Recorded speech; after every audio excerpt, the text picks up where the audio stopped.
It's harvest time. Really? November? Yes. Let me show you. I normally avoid noise, but today I will bring you to a little bit of noise that I didn't anticipate. And here we have a man using a modern method and an ancient method to harvest the olives. So he's just getting going. He spread out all this net.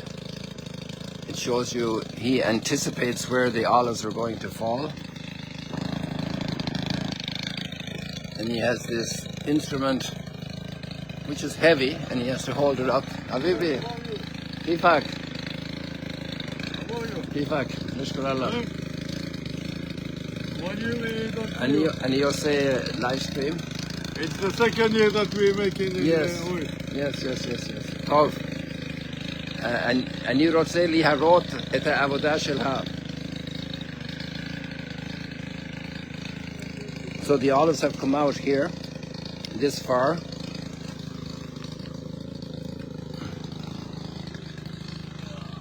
Because of this machinery.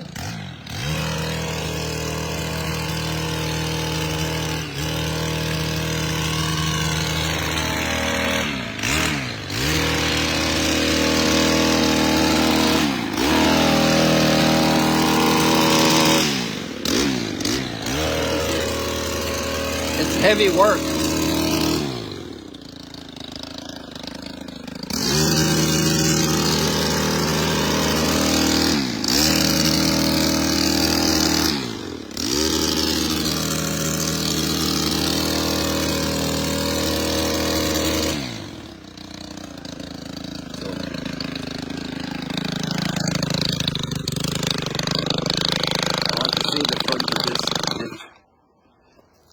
Let's go inside. No, it's good. Oh, you have to go inside. So, let me see this here. You see there, it's like a fork, but obviously it's different material. Vibrating instead of shaking with your own hands. The machine does the shaking.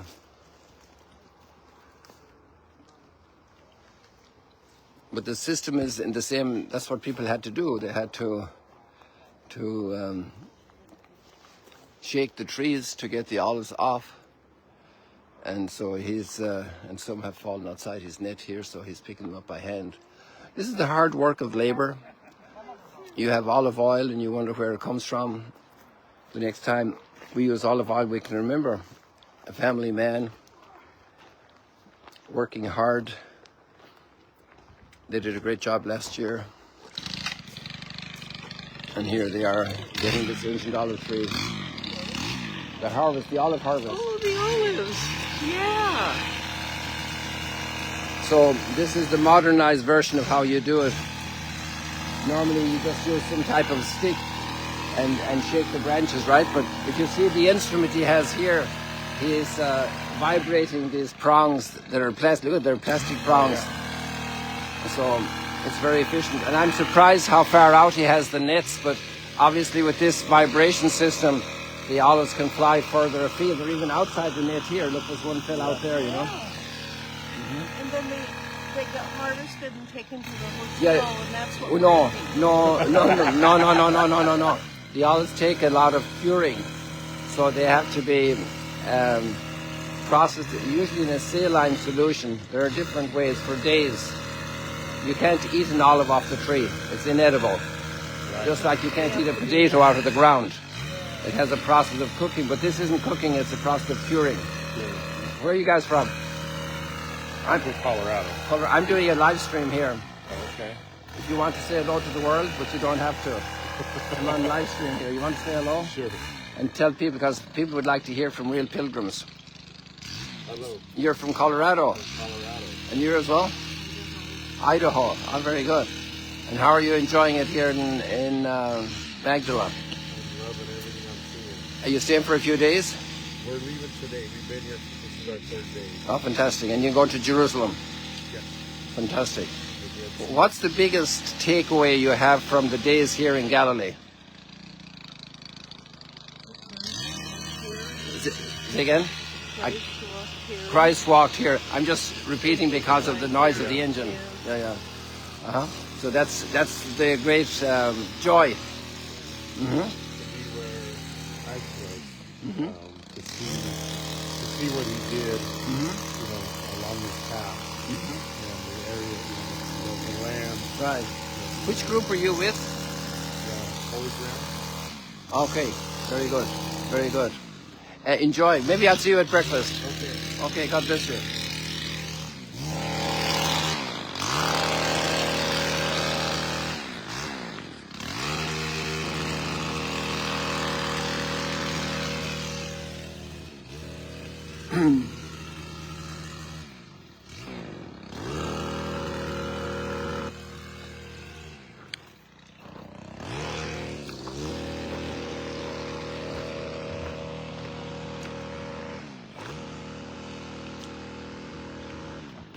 The food we buy is not just a piece of commerce, it's a commercial good that we pay for and enjoy. It's the lives of people are involved.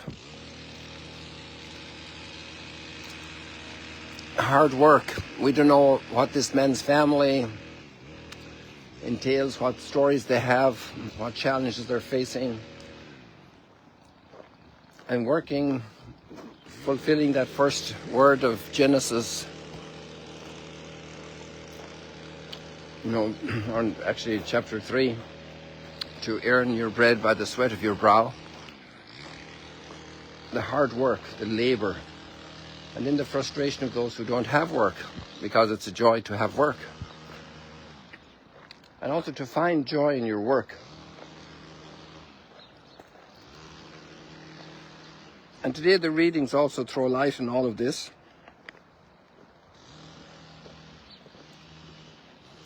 It says here, great crowds were traveling with Jesus. Among them were many workers, mostly workers, people who worked.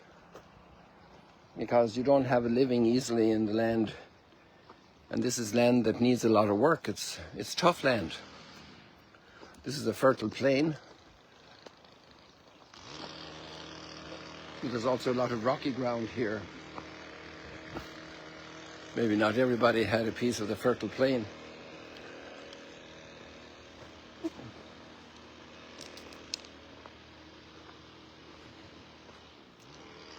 It's interesting that in the letter to the Romans today, it's summarized, love does no evil to the neighbor, hence love is the fulfillment of the law. And love isn't a romantic feeling. You can bring that along with it, certain types of love. But love is earning a living for your family, working hard. That's an expression of love. It's great love for people who do that. And some people even work a little extra to make a little more for people in need. People who obviously, most people probably doing that for their children. Their children, little baby, what can a baby do to get food, clothes, education? The parents work. They work hard. They work constantly.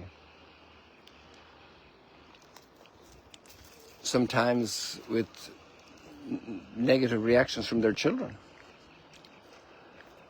It's very hard.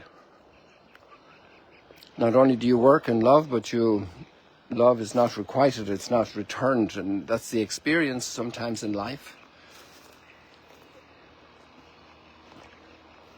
And then there are even people who do damage to your work. Imagine people destroying olive groves and trees, in the context of war and conflict. And there we have that last line in the reading, love does no evil to the neighbor. Hence love is the fulfillment of the law.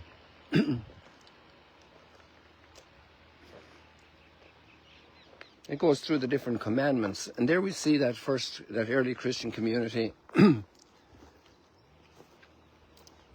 And they're being taught the commandments. Sometimes the children don't know the commandments. The grandparents and the parents especially, because they have the first primary responsibility. But the grandparents can find a nice way between cookies and other cookies and a soft drink to help the children to appreciate and to love God's commandments. and to love generosity. It's wonderful when grandparents teach children the joy of generosity. And they say, bring over this cookie here to Grandpa and bring it and give it to him with a smile. And the radiating smile of Grandpa in return educates the child in how appreciation is expressed for a nice deed, a good deed. And so the child not only enjoys cookies, but enjoys sharing cookies. To enjoy sharing our world with others, to make space for others.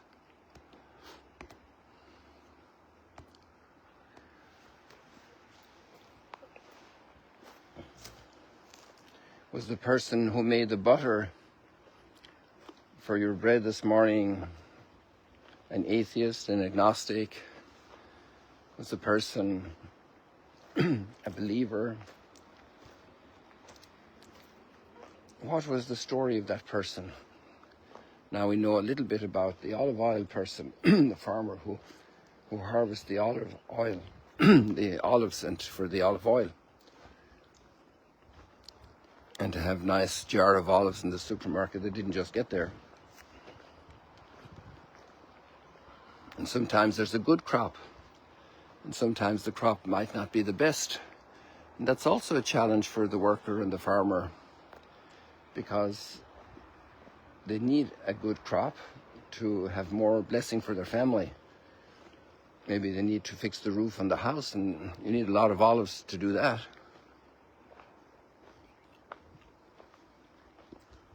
So we're in a big network of love in the world. Maybe it's overshadowed by a seemingly dominant spirit of competition or hostility.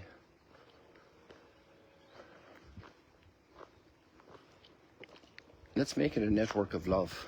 Everything we do, every time we clean the kitchen, every time we prepare for visitors, every time we help a neighbor, we visit somebody who is sick in hospital, to build up this network of love.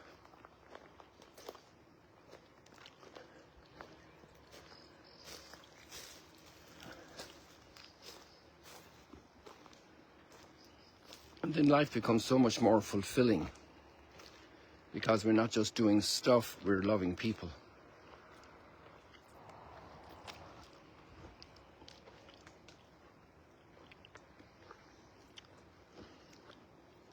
Whatever other commandment there may be, they're all summed up in this saying, namely, you shall love your neighbor as yourself.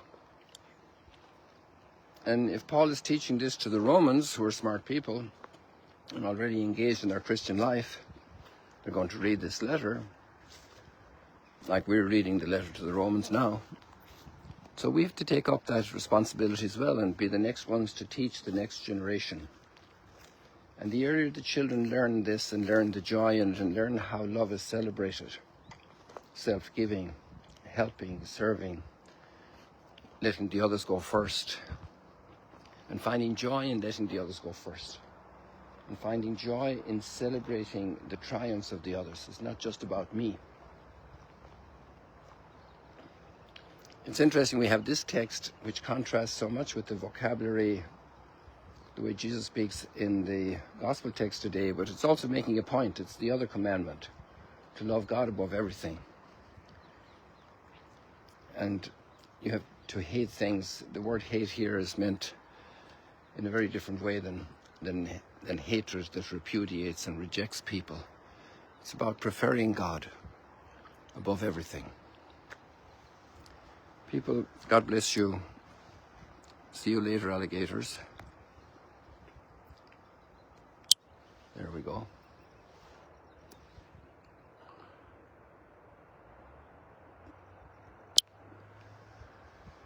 So now you realize I was really there.